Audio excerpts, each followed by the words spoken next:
Hello everyone, welcome to a new video on my YouTube channel, Anton GF. My name is Anton Garcia Fernandez and I'm coming to you over YouTube from the front porch of my house here in Jackson in the state of Tennessee in the United States of America on this sunny but also cloudy afternoon in the city. And today I want to do a video in which I will be talking about 4 books about Frank Sinatra that I consider to be absolutely essential. And I would like to preface the video by saying that I am much more interested in Frank Sinatra's work, and especially in his music, than I am in his life. I am interested in his life, of course, inasmuch as it intersects with his work. And for that reason, I'm not interested in books that dwell on gossip about his private life. I'm not interested in books that concentrate on scandalous issues, and I know there are a lot of those, and I've read some of those, but I'm not interested in that kind of book because I am interested in Frank Sinatra primarily as an artist.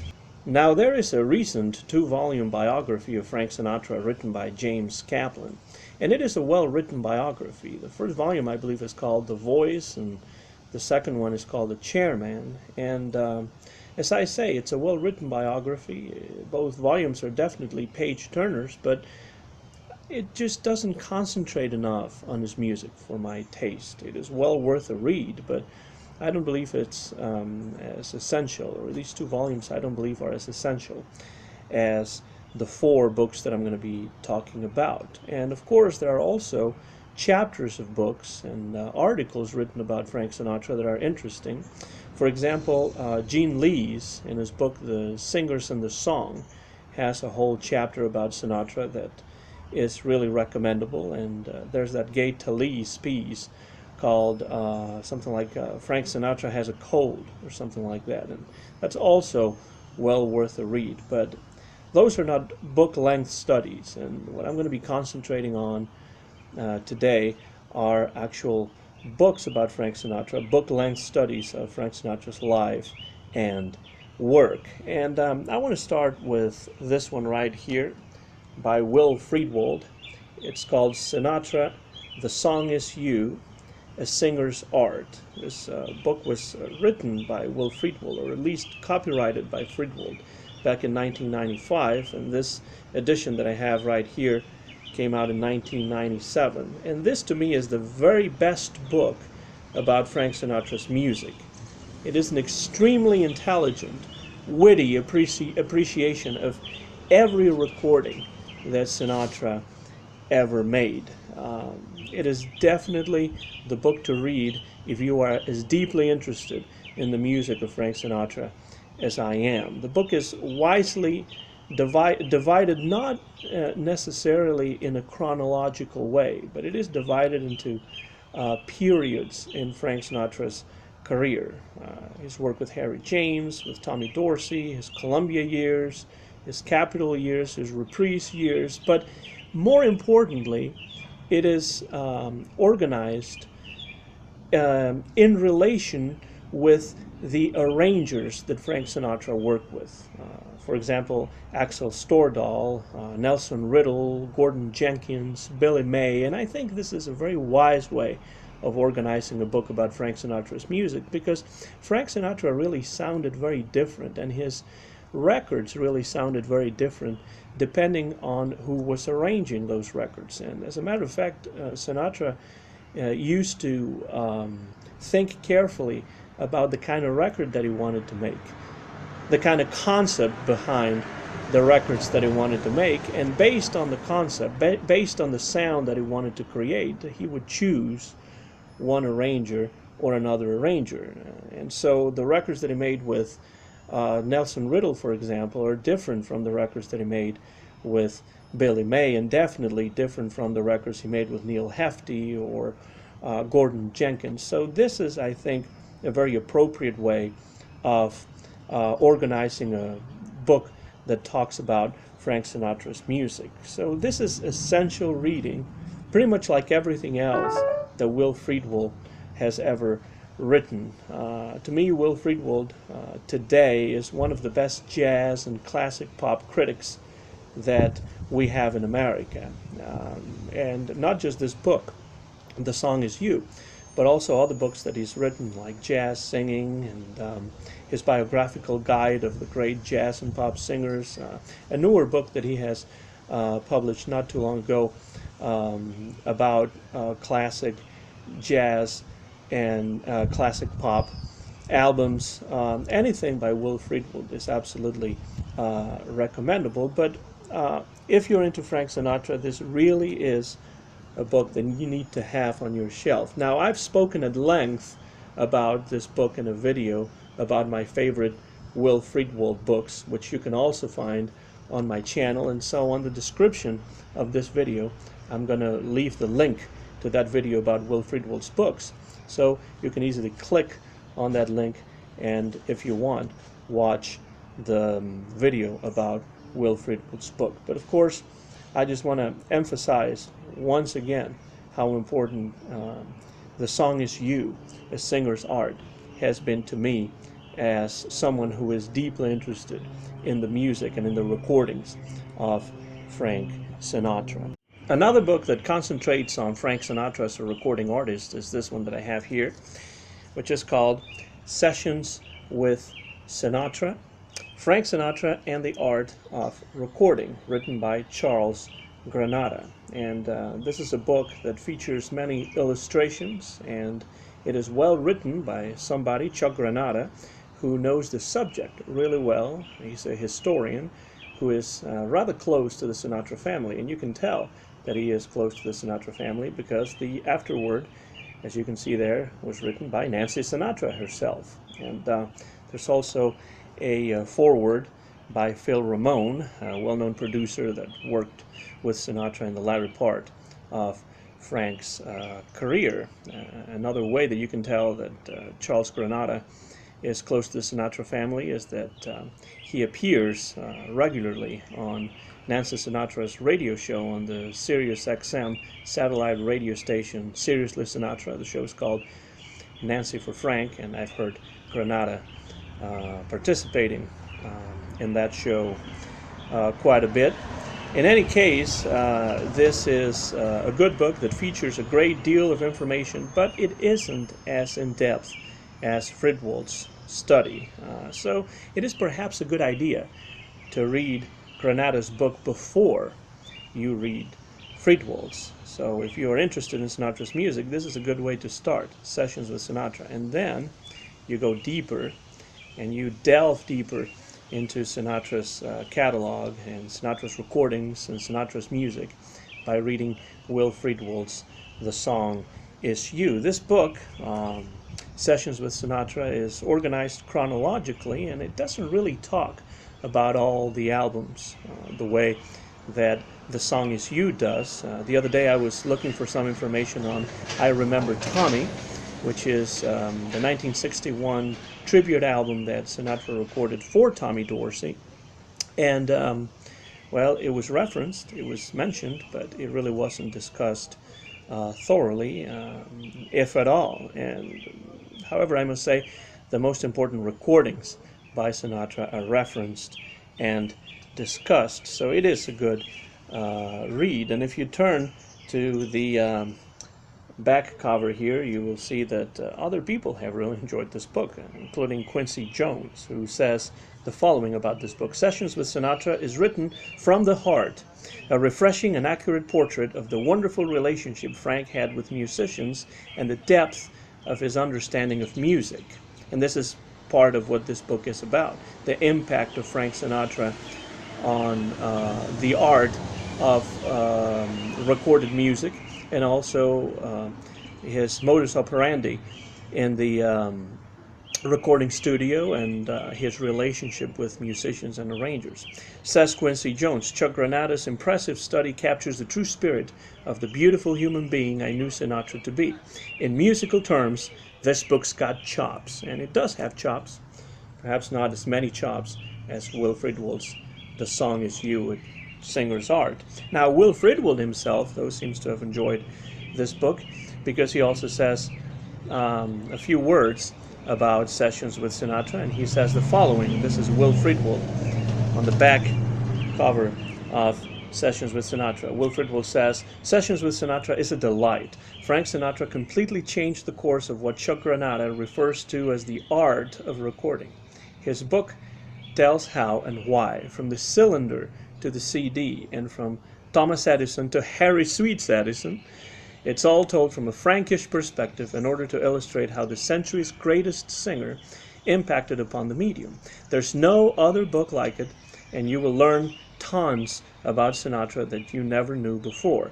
I know I did, says Will Friedwald. And this book, Sessions with Sinatra, by the way, was published in 1999, a couple of years after Will Friedwald's book, so I am sure that Charles Granata did learn also a lot from reading Will Friedwald's The Song Is You. Nancy Sinatra says also on the back cover that Chuck Granata is a font of information, and he certainly is. So this is a good book to read. As I said, a good way to begin delving into Sinatra's music is to read this book, and then the longer and more in-depth The Song Is You. Now, another book by about Frank Sinatra that I really enjoy and that I think is essential reading is this one that I have right here, and is one that was published in 1998, written by Pete Hamill, and the title of it is Why Sinatra Matters. Pete Hamill is a New York-based novelist, journalist, screenwriter, and music aficionado as well, who knew Frank Sinatra personally and who paints an intimate portrait of Frank Sinatra right here.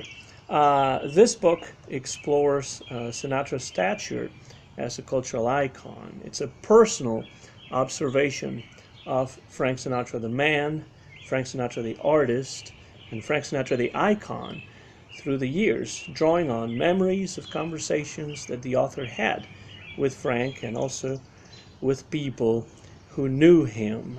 In many ways, this book, Why Sinatra Matters, is an almost philosophical exploration of the musical, personal, and cultural components of Sinatra's art. And it really is an attempt to rationalize why Sinatra matters and why his music and personality continue to thrill people, so many people, years, decades after the records were made, and also now, many years after Sinatra passed away. I'm not going to tell you what the answer is to the question of why Sinatra matters, because I think you can find out what Pete Hamill thinks about that by reading the book, which really is a very rewarding read. This book by Pete Hamill, Why Sinatra Matters. And, I must say, as an aside, that there is a much later book, which was published a few years ago, called Why Bob Dylan Matters. And for sure, that book, Why Bob Dylan Matters, even though it's different in its approach, definitely must have been inspired, at least the title, at least the concept for the title must have been inspired by this book by Pete Hamill, Why Sinatra Matters. And finally, book number 4 is the book that I always recommend, the first book that I always recommend that everyone read about Frank Sinatra. You know, when somebody asks me, and this doesn't happen very often, but when it does, when somebody asks me, well, what book should I read as an introduction to Sinatra's music and Sinatra's work? Well, this is the one right here. This one, I have more than one copy of it. This one's called All or Nothing at All, A Life of Frank Sinatra by Donald Clarke. And the subtitle to this book is very important. This is A Life of Frank Sinatra, A Life of Frank Sinatra. It is Donald Clarke's take on Frank Sinatra's life as it intersects with his work. And this is what's important to me.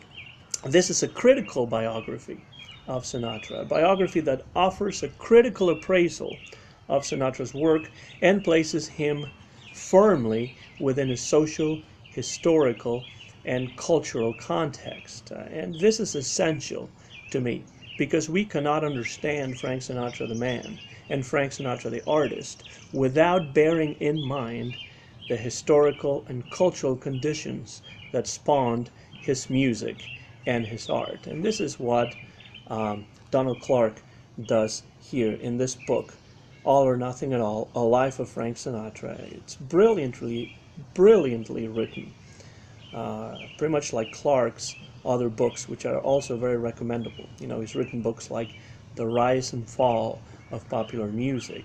There's also a fantastic biography of Billie Holiday that was written by Donald Clarke. And, you know, when you read any book by Donald Clarke, you can tell that this is an author that has strong opinions about Frank Sinatra in this case, but about other topics in his other books, about Billie Holiday as well, in his biography of Billie Holiday. But in the case of All or Nothing at All, A Life of Frank Sinatra, it's clear that Donald Clarke has very strong opinions about Sinatra and his work. You may not agree with everything that Clarke says in here, but that doesn't matter. That's not the important thing.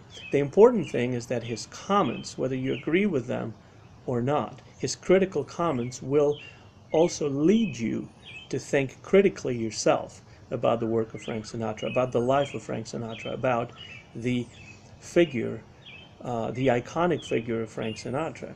His comments will even have you dust off some Frank Sinatra albums that you may not have heard in a while, and you'll give them a spin and listen to them again, and you'll reassess them in the light of what Donald Clarke says in this book, which explores both the life and the work of Frank Sinatra and puts the life and the work and the figure of Frank Sinatra in their historical, social, and cultural context as well. It is really an essential read, and you know, I love many parts of this book, which I have read many times. I have more than one copy, more than one different edition of it.